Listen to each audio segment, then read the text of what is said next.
আগামীকাল 7:30 থেকে 4:30 পর্যন্ত 150টি কেন্দ্রে একযোগে ভোট গ্রহণ শুরু হবে। নিরাপত্তা পরিস্থিতি অত্যন্ত চমৎকার। বাংলাদেশ সেনাবাহিনী, Bangladesh police, Bangladesh Ansar, BGB, RAB সবাই মাঠে আছেন। এখন পর্যন্ত পরিবেশ খুব সুন্দর, স্বাভাবিক। নির্বাচনের সকল মালামাল নিয়ে আমরা নির্বাচন কেন্দ্রে এখন রওনা হব। একটি সুন্দর, স্বচ্ছ, নিরপেক্ষ ভোট আয়োজনের জন্য আমরা প্রতিজ্ঞাবদ্ধ। 41 বগুড়া 6 আসনে উপনির্বাচন উপলক্ষে 150টি ভোট কেন্দ্রে মালামাল অল্প কিছুক্ষণের মধ্যে আমরা বিতরণ শুরু করব। আমরা নির্বাচন কমিশন থেকে আমরা প্রস্তুতি গ্রহণ করেছি গতকাল রাতেই, এবং আগামীকাল 7:30 থেকে 4:30 পর্যন্ত 150টি কেন্দ্রে একযোগে ভোট গ্রহণ শুরু হবে এবং সমাপ্তি। আমরা আশা করছি অবাধ সুষ্ঠু নির্বাচনের পক্ষে আমরা শতভাগ দৃঢ় প্রতিজ্ঞ, এবং ভোটার, এজেন্ট, সাংবাদিক, সুশীল সমাজ সবাই আমাদেরকে সহযোগিতা করবে। অল্প কিছুক্ষণের মধ্যেই মালামাল বিতরণ শুরু হবে। পুলিশ লাইনে ব্রিফিং চলছে। প্রিজাইডিংরা গাড়ি নিয়ে আসলেই মালামাল নিয়ে আস্তে আস্তে কেন্দ্রের দিকে চলে যাবে। কেন্দ্র সংখ্যা 150টি, ভোটার সংখ্যা 4,54,000 সামথিং। কক্ষ হলো 835টি। আলহামদুলিল্লাহ, নির্বাচনের ডিউটি আনসার সদস্য আমরা যারা আছি সবাই স্বতঃস্ফূর্তভাবে নিজ উদ্যোগে আমরা করি, এটা খুব ভালো। সবাই স্বতঃস্ফূর্তভাবে আগামীকালকের জন্য মালামালগুলো সংগ্রহ করে নিয়ে যাচ্ছি, খুব ভালো লাগতেছে। ভোট গ্রহণের জন্য প্রয়োজনীয় যে কাগজপত্র দিয়েছে সেগুলো, এবং ভোট গ্রহণ কর্মকর্তাদের যে সম্মানী সেই অর্থ, এবং ব্যালট বাক্স এবং ব্যালট পত্র, ব্যালট পেপার আর কি। একটা চ্যালেঞ্জিং বিষয়, রাষ্ট্রীয় গুরুত্বপূর্ণ দায়িত্ব পালন করবো, অবশ্যই ভালো লাগার বিষয়।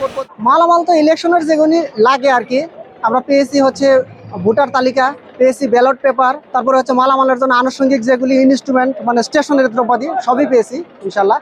আইন শৃঙ্খলা বাহিনী গাড়িতে হচ্ছে আমার হচ্ছে পুলিশ 5 জন আছে, আর আনসার আছে 13 জনের মতো আর কি। আর আমার হচ্ছে নির্বাচনী কর্মকর্তা যারা আছে তাদের নিয়ে যাচ্ছে ইনশাল্লাহ। আমরা তো প্রত্যাশা করি ভোট ভালো হবে। আমরা তোদের জাতীয় সংসদ নির্বাচনে যেরকম ভোট পেয়েছিলাম ওরকম না হলেও কাছাকাছি আমরা প্রত্যাশা করতেছি আর কি। এখানে আমরা মালামাল বুঝে নিতে আসছি, আমাদের সকল মালামাল সঠিকভাবে সুষ্ঠুভাবে পেয়েছি। আগামীকাল ইনশাল্লাহ সকাল 7:30 থেকে 4:30 পর্যন্ত বিরতিহীনভাবে ভোট চলবে। এখন পর্যন্ত পরিবেশ খুব সুন্দর, স্বাভাবিক, কোনো সমস্যা নাই। সকল মালামাল পুলিশ আনসার সদস্য নিয়ে নির্বাচনের সকল মালামাল নিয়ে আমরা নির্বাচন কেন্দ্রে এখন রওনা হব। আমাদের সকল প্রস্তুতি সম্পূর্ণ। আপনারা দেখতে পাচ্ছেন যে অলরেডি প্রিজাইডিং অফিসাররা ওনাদের স্পর্শকাতর এবং সাধারণ নির্বাচনী মালামাল নিয়ে যাচ্ছেন। বগুড়া সদরের মোট 4,54,043 জন ভোটারের মধ্যে 3736 জন পোস্টাল ব্যালটে রেজিস্ট্রেশন করেছেন। অলরেডি পোস্টাল ব্যালট কিছু আসাও শুরু হয়েছে।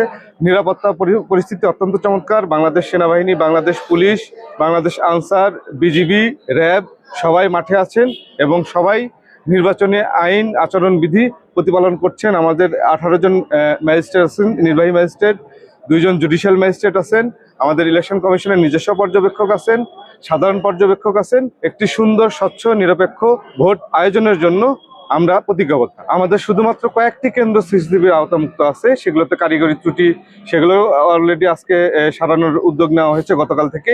আশা করি আজকের ভিতরেই সেগুলো কমপ্লিট হয়ে যাবে। সেনাবাহিনীর ফোর্স স্ট্রেংথ আমার যতটুকু জানা আছে 250 জন, বিজিবি 8 প্লাটুন।